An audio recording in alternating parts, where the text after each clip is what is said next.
It's a pleasure to make a presentation. It will be a little bit a story about hazardous material nowadays, and surely we have a little bit about the batteries and many other stuffs. What are the challenges today for firefighters, for HazMat experts, for specialists, and also for the civilians? Who are we? The HazMat Commission is one of a lot of commissions in the CTIF. The most important topic for our delegates and friends is the lessons learned and the experience in their own countries. That means to see what happens all over Europe, also in United States, in Russia, in parts of Asia, is very important to learn from each other, and each commission meeting is very interesting. We have working groups on special topics like LNG, not that we now reinventing the wheel, but collecting some information and put it on a short paper for our colleagues. Lobbying will be one of the most important things we have nowadays. We are now in Belgium. That means you have a hazardous material commission for Belgium or something equal also in the other countries. That means to bringing the information from the countryside to the international level, and important, bringing it back. That means when you hear something on a seminar, on an international meeting, it's very important to bring it back, that we can really share the information. And so the connections on the local level with ministries, with associations, with also manufacturers, plants and so on, is very important, because we have to know what is really happening.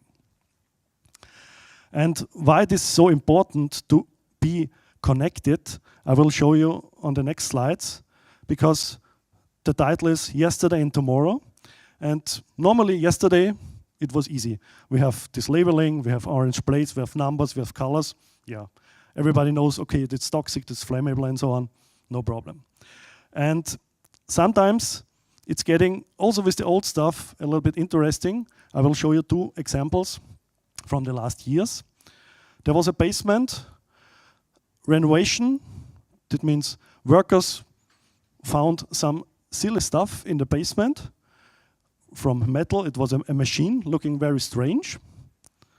And they started to open this machine with the mechanical hammer, with the electric hammer, just to open it. And when they cut this, and this was this machine, they take the hammer and put there a hole in. And in this moment, something come out. It was gaseous, it has a strange smell, and it has a strange taste. We recognize later on. Possible somebody have a clue about this. Anybody seen such a thing? What do you think could this be? You have to evacuate 100 flats. It's something dangerous, it's something really irritating for the eyes and for the nose. The neighboring room looked this one. This is the one part of the machine, and then you have like barrels and many of the pipes. We have no clue. We ask later on many colleagues. This was on the national level, but we after coming through the information, okay, we have this drive shaft, there was a ball, there was a cylinder, and all this looks like that it was rotating in a pool of liquid, connected with the other room, and there was some frozen substances, and there was a taste when you come into the room.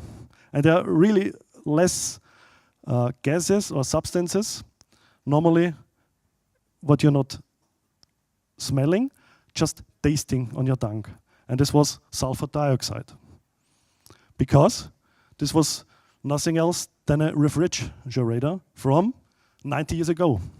This was an old butcher, and afterwards we're looking at this and we see, okay, all over Europe it will be possible in some basement, in some old stories, that you can have this concealed sulfur dioxide as a liquefied gas already there, where you not think about it. This is the view. It looks really in the past, and that happened afterward. That means 90 years later, we have still the sulfur dioxide inside. Another one, also a basement, also a renovation. Workers found a heavy bottle, and 2 days after they found it, called the police. Why? On the first case, they think, okay, heavy bottle, this size. Who's that? It's a telephone joker. No. They found this size, a bottle around 40 kilos. Okay, there was colleagues on site and saying, okay, what could this be? Do you see something strange on this bottle?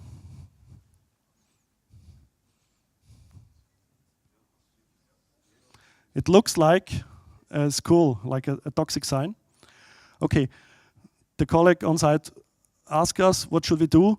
Okay, we have no clue at this time. We make a quick reconnaissance, but just put it on a safe cylinder for such barrels and ask later on the whole Austria, the whole Germany, whole Europe, whole CTIF, do his eyes, and what's all the names, NCC, and we have till now not really a clue or a second picture of such a bottle, because it's not homemade, this somebody have sold years ago, or sold years ago.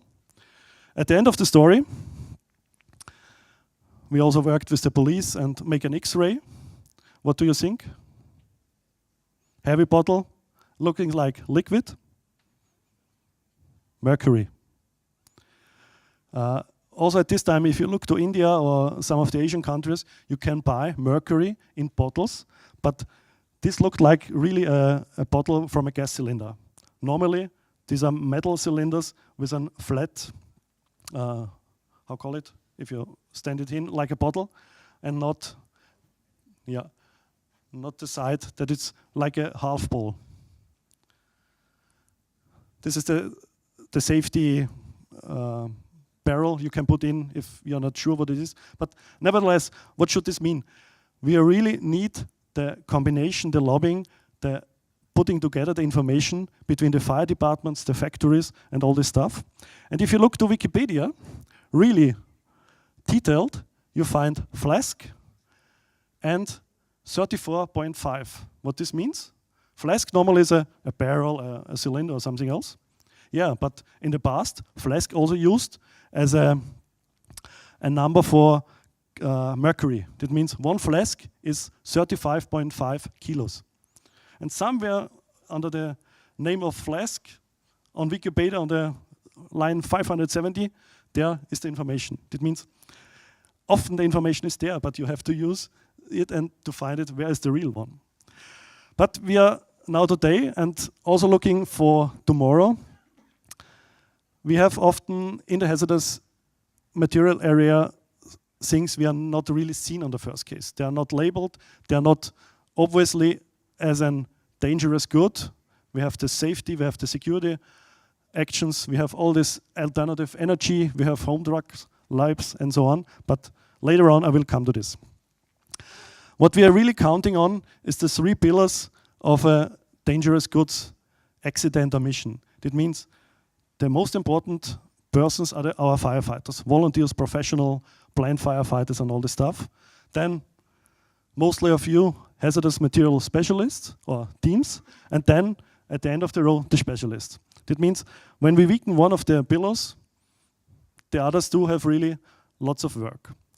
And my impression is that in all our commission, depending on its countryside, it's international, in the part of not only hazardous material, we are often very high with our ideas and thinking, but we often forgotten our firefighters.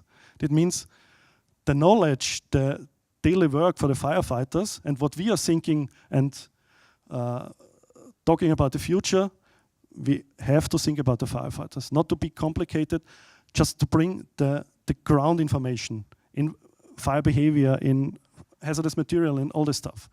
We never should forget this. The safety aspect, yeah, we have the education, we have the training to stay healthy. And years ago or months ago, there was the cancer prevention, but it's not only the cancer prevention. Tommy, I think, will make a whole presentation about this. It's not always that you get a cancer, but you have problems possible because you have something in your body that's not really bring the cancer, but you have nose, eyes, troubles and so on. It means cancer is the last problem you will get. But before, there are many, many other influences. Fitness and nutrition, yeah. We have new health commission. I think they will also pick up this. Safety is the one thing. Security is the real other hard thing. What could us acting in the second on the scene as an incident? We have the normal hazardous material actions. Yeah, we have it. But coming in the last years as a now effect is all the invisible things. We have all this amateur scientists with home drug labs for drugs. And when they make drugs, often they make something like improvised explosive devices or the DITB, triazidone peroxide, all this stuff you can make with these chemicals you have at home. We have the chemical suicides. I will come later on. Also, not the normal hazardous material desk you go in. No, we're just opening a door because there's some strange smell or taste, or just coming water from the other flat to the neighbors. Just opening the door, just the first group is there. That's not a normal incident for hazardous material. We have the toxic industrial chemicals for terrorists. I will come on. We have all this other stuff related to terrorism. And if you've seen the news yesterday in Melbourne, there was a guy running with the knife. Okay, it's also dangerous, but it's not dangerous good. But he has a car full of gasoline and gas bottles and so on. And therefore, it's getting not really easier for us as firefighters. This is now our alternative fuel. No. Yeah. We have many possible hazards who can really involve the first responders. We have talked about it the last days, and I think you know all of them. It's not really easy for us. We have some of the propulsion systems or engines going up with the trend, some going down, some will flow away like LPG. LPG is in many areas of Europe still in use, but you see it's getting weaker. Therefore, we have hydrogen and all these other stuffs we have heard enough will rising up. We have in the car many areas who will influence us.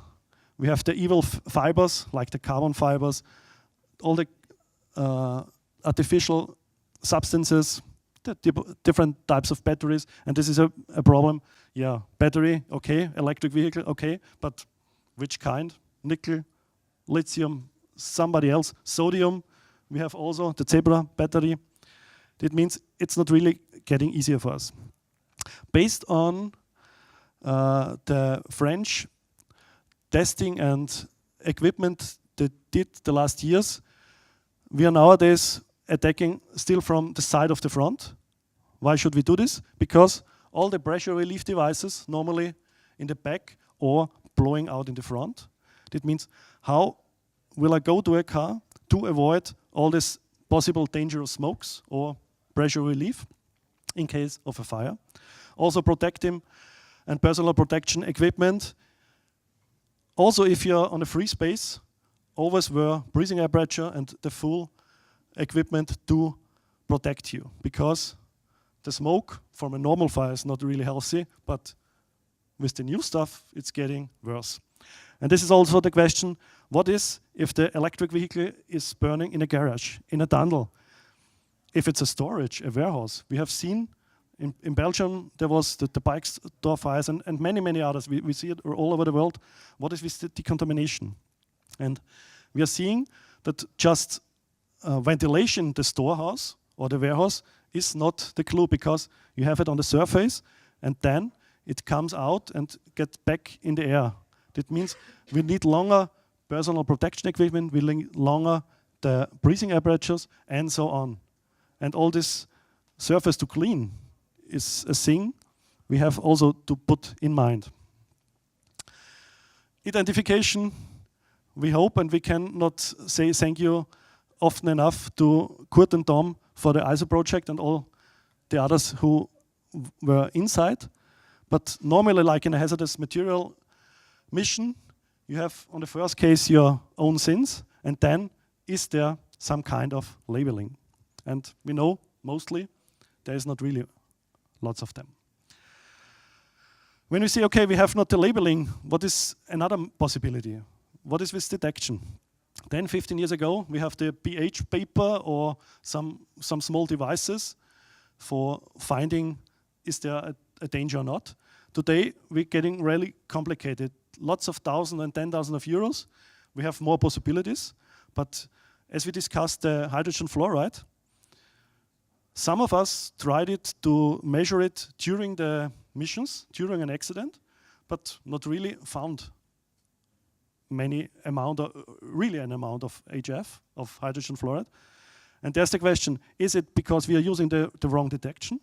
Is it that there is no hydrogen fluoride because it's reacting to other substances, not better, different toxicity?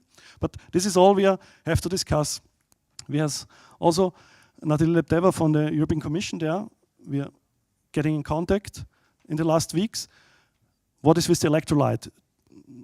If there's leaking, they are really, all of them really toxic. What is in kind of fire? And we try with the different commission, with education, with the new health commission, also with the hazardous material commission, to get more the feet on the ground. Another thing to alternative energy is, we have this nice CNG and high compressed hydrogen on the car. Okay, we have the pressure relief device, but what is if the pressure relief device not opened? Because it's just a mechanical impact, or the fire was on the other side, or it's still not opened. Is there pressure inside?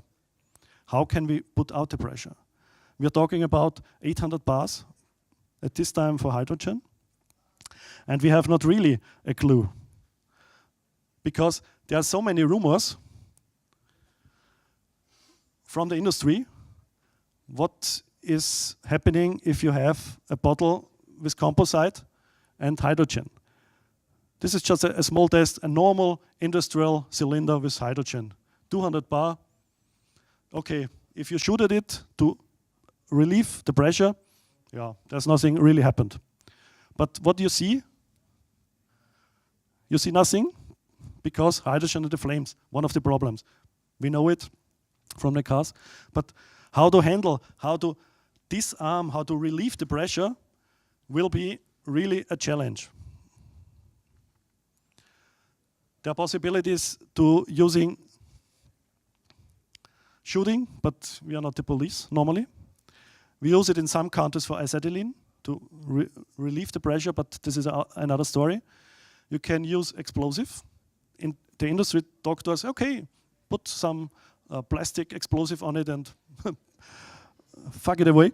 Or some called disruptors, water disruptors, what the improvised explosive devices units are using. If you have a booby trap or something else, but normally they're not strong enough to hit such a bottle. But that means we have to make more reconnaissance at this level. Nigel showed us primary and secondary cells. We know from tests and also from real missions that the primary cells have the problem to make really throwing pieces. That means the whole cell, the whole battery flows away 50 meters, sometimes falling through a door and putting many dangers on us. That means you have to bring the fire on another stage. That means the spreading of the fire. And also, if you will hit from such a battery, it's life danger. There was, I think, 2 months ago in Germany, an accident, a deadly accident with a fatality. That was not a primary cell, it was a secondary cell. They charged it, it was a AA cell. And during the charging, the cell go away and hit a young man in the area in the front, and he died. We have the flammable metal inside reacting with water and all this stuff. We know. And there was a big accident or a big fire in a warehouse, I think 2014 in Hilden in Germany, 12 tons of primary cells. They think in the first case it was a fire department there. Oh, okay, it's still a warehouse fire. And if you look to the video, you see that after 5 minutes it's escalating and it looks like you blown away an LPG train wagon. There was a flame ball with more than 100 meters. And till now, we are not really sure why these are reacting that much. That means really in a flame ball, because it's just batteries. Okay, they can fly on their own, but not the whole storage. The same story for the secondary cells. We know it, thermal runaway, smoke, and if you're unlucky, it's burning. And the flames and all this smoke is not really healthy for us. Thermal runaway, you know. There's an example of an accident with old batteries, primary cells.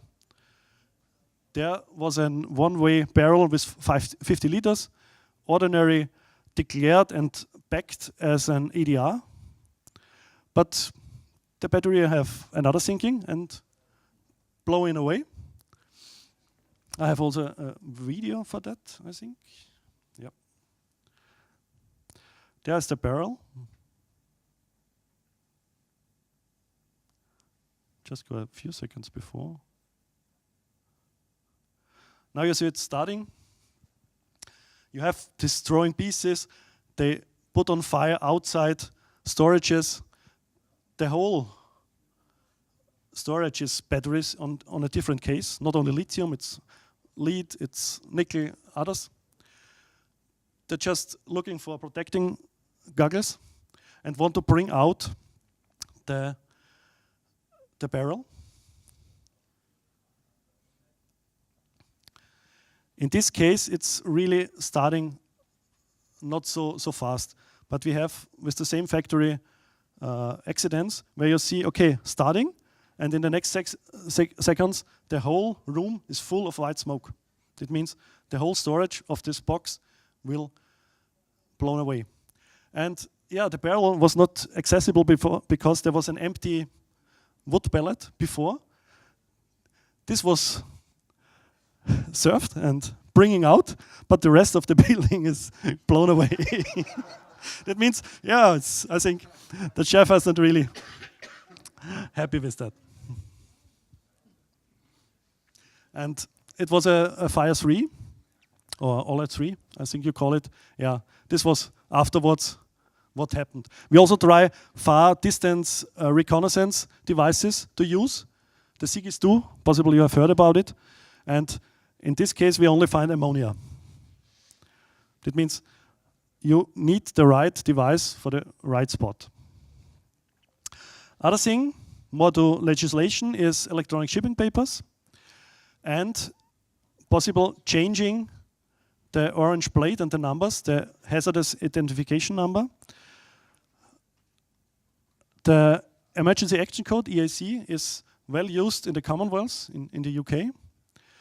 Because what's the difference between these two? There, we say to people only, be careful, it's corrosive.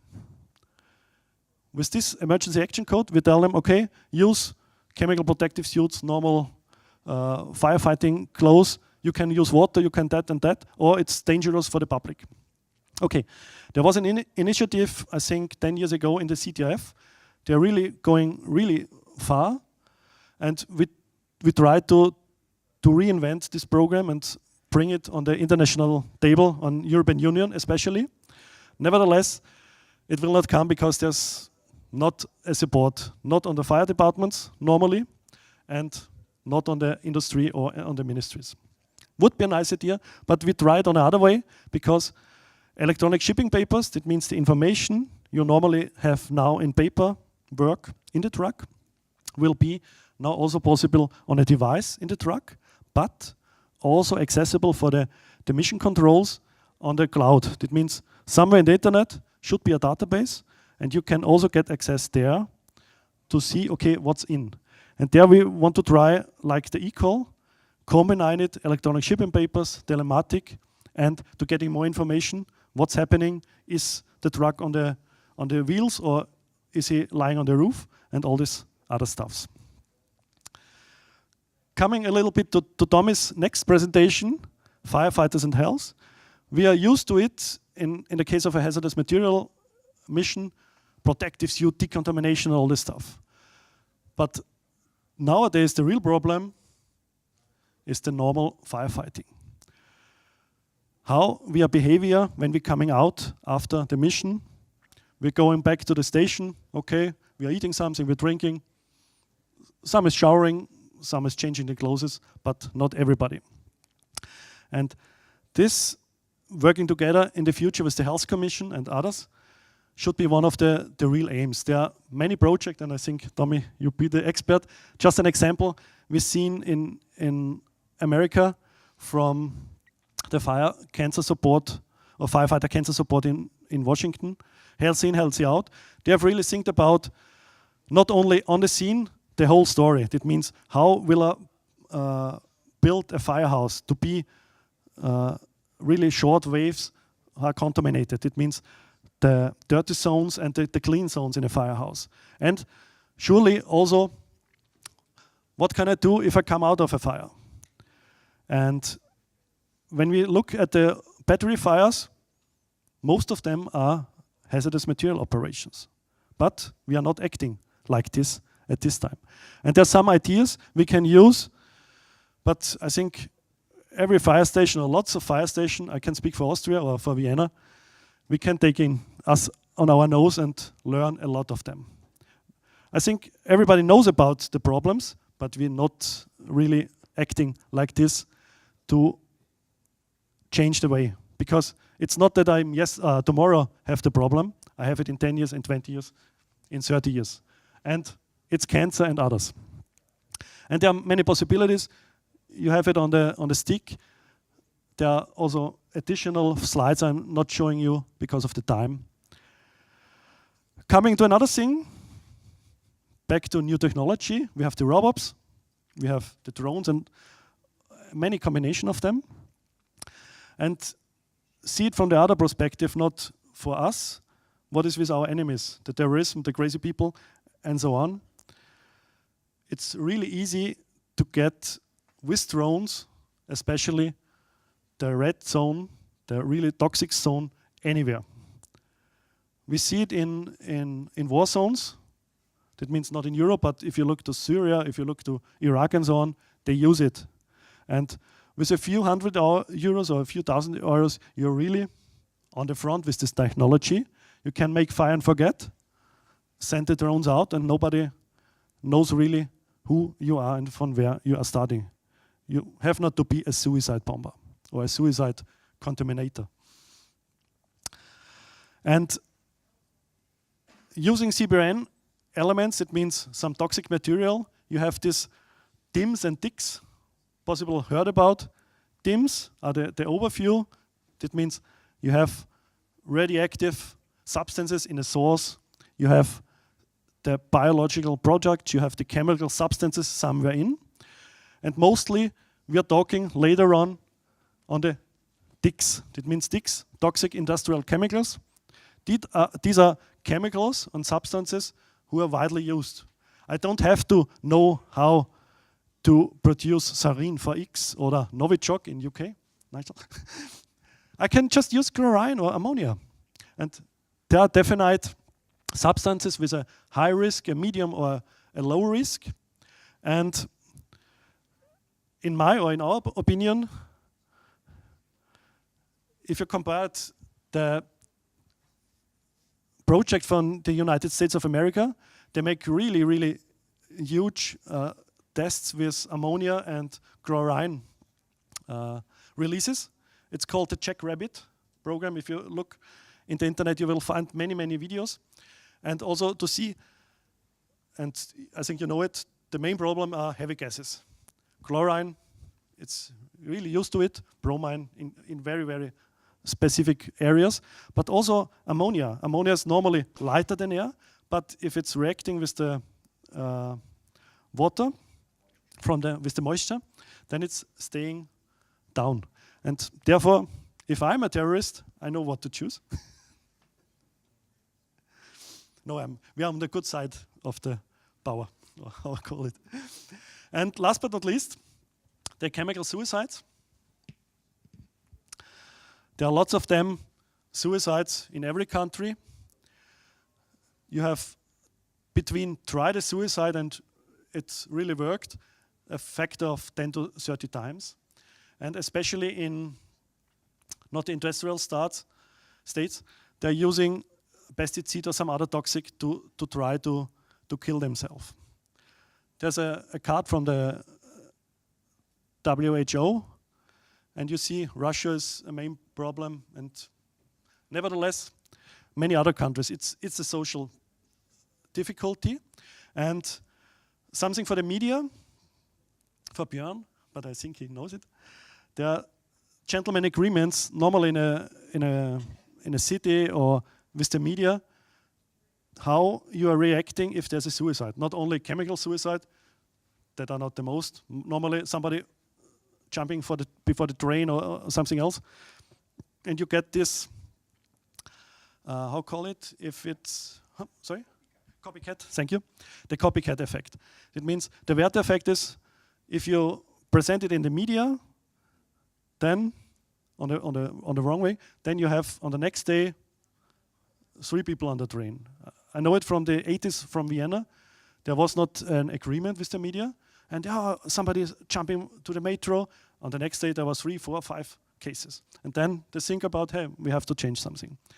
And you can talk about it, but you have to know what to say and how to say. And if you're looking today to the media area, we are drifting back to the Werther effect, because we need fake news, we need some bad news, and therefore often it's over the line to put something to the copycat effect. If I want to make a chemical suicide, what has happened? They use small spaces. That means in the car, in the toilet, in a tent, or somewhere in the forest.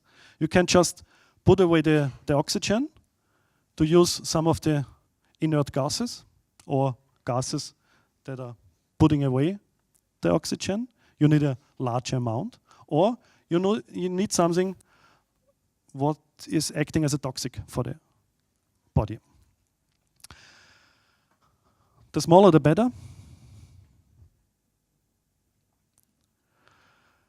Real cases in the last time, or often used, it's some one-way barbecue for the carbon monoxide, or you use dry ice, carbon dioxide, the big brother, to just put away the oxygen.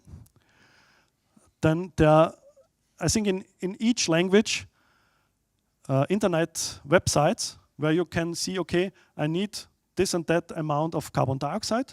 Then you can print out, okay, I don't want to be rescued, and if you rescue me, I will bring you to the court. It's difficult if I died, but nevertheless. And often firefighters have the fear, okay, should I rescue the people, should I not? Normally, you have to, because you are not a doctor, and you are not in hospital. And there are many, many examples. This is with carbon monoxide, as the barbecue version. This is a car version with formic acid from the ants, the acid from the small ants, with sulfuric acid to produce carbon monoxide. That's more the exotic way. In this case, hadn't worked. The mixture all was fine, but people still alive. But the question is, what are the dangers for us? We have sometimes toxic substances, we have corrosive substances, and not only in the room, it could be that also the body, the person itself, be dangerous, because it could be a re-gassing, or how call it, off-gassing of the substances, especially if there's some reaction with the acid from the stomach, like cyanides, like sometimes phosphine and so on. But it's on, you have not to learn it now, it's on the stick. And therefore, how to acting, and this is normally not the real hazardous material mission. This is open the door, water from the other flat, and the first group is just opening what we are seeing. Yeah, and last but not least, sometimes and very seldom also used as an suicide version, fentanyl or carfentanil and all this other stuffs. We've seen extremely amount on overdoses in the US, United States of America. Not that they want to do a suicide, just to use it as a drug or a supplementary, but it's much more effective or toxic than the substances they are normally using. And there are many, many overdoses, and it means also that first responders, policemen, he has just small 3 crystals on his suit, put it away, it get into the lung, and minutes later he get effects till really staying off the line. It means in Europe, not really, but UK, there are cases, but it's getting more. Because you can order it over the internet, you have all the smuggling and all this stuff. That means a white powder, also in a small amount, can be in the future a really challenging acting. Yeah, we're looking forward to the future. What is happening with dangerous goods, with all this cloudy thing, with all this information getting from the distance. We have the awareness for the first responders, cancer and health. Detection will be in future also combined with all these drones and robots. There are many projects, especially from new technology and execution. And nevertheless, the exchanging and the cooperation together is one of the most important things. Thank you.